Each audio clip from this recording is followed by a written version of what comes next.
مولا سبھی اور کیا چاہتا ہے، بس مغفرت کی عطا چاہتا۔ قرآن سنتے رہتے تھے کہ تو پڑھتا رہے اور میرے کانوں میں قرآن مجید کی آواز پڑتی رہے۔ قرآن مجید رمضان کے ساتھ تو خصوصاً اس کا تعلق ہے۔ کوئی بندہ بھی، میں نے اگلے دن بھی شاید یہ بات عرض کی تھی، قیامت میں وہ آنکھ بندے کے خلاف اللہ کی دربار میں درخواست کرے گی کہ اس نے میرے ساتھ دنیا کی ہر چیز دیکھی لیکن قرآن نہیں دیکھا۔ زبان بندے کی اپنی بندے کے خلاف اللہ کی پاک بارگاہ میں درخواست کرے گی کہ اس نے دنیا کی ہر بات میرے سے بولی لیکن اللہ کا قرآن نہیں بولا۔ ایسے ہی کان، ہاتھ، ایک ایک جسم کا حصہ، دماغ تک، دل تک، کہ اس نے مجھے قرآن کے ساتھ نہیں جوڑا، یہ بندے کے خلاف استغاثہ اور درخواست کریں گے۔ سورہ یاسین کے اندر اللہ تبارک و تعالیٰ فرما رہے ہیں کہ اس دن انسان کے اعضاء جو ہیں یہ بھی بولیں گے، اللہ ان کو قوت گویائی دے دے گا، اور بندہ کہے گا کہ تم میرے خلاف کیوں بول رہے ہو، تم تو میرے اپنے ہو، تم میرے خلاف کیوں بول رہے ہو؟ تو وہ جواب دیں گے کہ ہمیں وہ ذات بلوا رہی ہے جس نے ہر چیز کو بولنا سکھایا ہے، جس نے ہر چیز کو بولنے کی قوت دی ہے۔ عام طور پر رمضان مبارک کے اندر لوگ سخاوت کرتے ہیں، پھر سخاوت کے اندر ایک ہوتے ہیں صدقات واجبہ، جیسے زکوٰۃ دینی ہے، فطرانہ دینا ہے، یہ دونوں واجب ہیں، اور ایک ہے صدقات نافلہ کہ اس کے علاوہ انسان جتنا کر سکتا ہے وہ صدقہ کرتا ہے۔ قرآن مجید کے اندر سورہ توبہ، یہ آیت کریمہ جو میں نے آپ حضرات کے سامنے پڑھی ہے، 103 نمبر آیت ہے سورہ توبہ کی، اس میں اللہ پاک اپنے نبی کو حکم دے رہے ہیں۔ اللہ تعالیٰ حکم دے رہے ہیں، اور دے کس کو رہے ہیں؟ اپنے نبی محمد صلی اللہ علیہ وسلم کو۔ اور حضور صلی اللہ علیہ وسلم کون تھے؟ حضور صلی اللہ علیہ وسلم کا تعارف ایک تو ہے کہ فلاں نام تھا، فلاں کے بیٹے تھے، فلاں خاندان تھا، لیکن ہمارے لیے تعارف کیا ہے؟ وہ اللہ کے رسول تھے، اللہ کے قاصد تھے، اور اپنی امت کے امام بھی تھے۔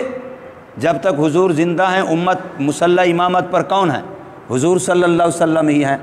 حضور صلی اللہ علیہ وسلم امت کے امام تھے، امت کے نبی تھے، امت کے پیر تھے، صحابہ حضور صلی اللہ علیہ وسلم کے مرید ہیں، امت کے استاذ ہیں، صحابہ حضور صلی اللہ علیہ وسلم کے شاگرد ہیں۔ تو حضور صلی اللہ علیہ وسلم کو اللہ پاک حکم دے رہے ہیں، خذ من اموالہم صدقۃ، ان کے مالوں سے صدقہ لو۔ حکم ہے، یہ نہیں ہے کہ وہ دیں، فرمایا تمہیں حکم ہے تم ان سے لو۔ خذ من اموالہم، لے لیجئے ان کے مالوں سے صدقۃ، صدقہ۔ بھئی کیوں لیں؟ وجہ، نبی نے کبھی اپنی ذات کے لیے نہیں مانگا، یاد رکھ لیں۔ زندگی گزر گئی، نبی پاک نے کبھی اپنی ذات کے لیے چاہے مہینہ مہینہ گھر میں چولہا نہیں جلا، کھجور پانی پر گزارا کر لیا، لیکن اپنی ذات کے لیے کسی کے سامنے ہاتھ نہیں پھیلایا۔ لیکن یہ بھی پکی بات ہے کہ پورے 23 سال جو نبوی زندگی کے ہیں، جب نبوت ملی، دین کی تبلیغ والا کام ملا، اس دن سے لے کر کے آخری زندگی کے دن تک حضور نے اپنی معاش کے لیے، پیٹ پالنے کے لیے کوئی پیشہ بھی اختیار نہیں کیا، صرف دین کے کام کو ہی کیا، اور اللہ نے اس کی وجہ سے ساری ضرورتیں پوری کیں۔ ہم تو 1-2 بیوی سے تنگ ہیں، حضور صلی اللہ علیہ وسلم کی 9 بیویاں تھیں، 9 بیویاں تھیں، لیکن حضور صلی اللہ علیہ وسلم نے کوئی ایک دن بھی کوئی نہیں کہہ سکتا کہ آپ نے کھیتی باڑی کی، آپ نے تجارت کی، آپ نے بکریاں چرائیں۔ ہاں، نبوت ملنے سے پہلے یہ سارے کام کیے، نبوت ملنے سے پہلے یہ سارے کام کیے۔ جب دین والا کام مل گیا تو اس سے بڑا کام کون سا ہے؟ آج ہم لوگ کہتے ہیں او جی سعید صاحب کام کیا کرتے ہو، اور وہ کہہ دے میں تبلیغ کرتا ہوں، نکمہ ہے۔ میں کام پوچھ رہا ہوں تیرے سے، تبلیغ نہیں پوچھ رہا ہوں۔ یعنی تبلیغ کو ہم نے کام ہی نہیں سمجھا، دین کی بات کو کام ہی نہیں سمجھا۔ تو کیا کرتا ہے؟ میں لوگ بچوں کو پڑھاتا ہوں، یار کام کیا کرتے ہو؟ یعنی کام کوئی اور ہے جس کی وجہ سے ٹکے کمائے جائیں۔ نبی پاک صلی اللہ علیہ وسلم زندگی بھر ایسا کام نہیں کیا، صرف دین کا کام کیا۔